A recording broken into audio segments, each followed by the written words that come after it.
নবী আছে, দুনিয়া আছে, নবী নাই কিছু নাই। আলালা ঈমান আল ঈমাল্লাহ মুহাব্বত আল্লাহ। যার ভিতরে নবীর মুহাব্বত নাই তার ঈমান নাই, তার ঈমান নাই। দুনিয়া দিয়ে করব কি? দুনিয়া দিয়ে করবে কি? কুল্লু মান আলাইহা ফান। দুনিয়ার যা আছে সব কি হয়ে যাব?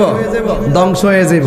এই জন্য গাউসুল আজম আব্দুল কাদের জিলানী ব্যাপারে যদি কথা বলি, এই পৃথিবীতে দুইটা সন্তানের কথা বলবো। একটা সন্তান মার পেটে থেকে মারে কইতা আম্মা কখন ঘুমাইবেন। একটা ছেলে মার পেটে থেকে বলে মা আপনি কখন ঘুমাবেন। আবার ঘুমায় গেলে মা উত্তর দিতে বাবার এতটা সময় ঘুমাবো। আবার ঘুম থেকে ওঠার সময় বলতো মা আপনার কি ঘুম শেষ হয়েছে, উঠবেন না?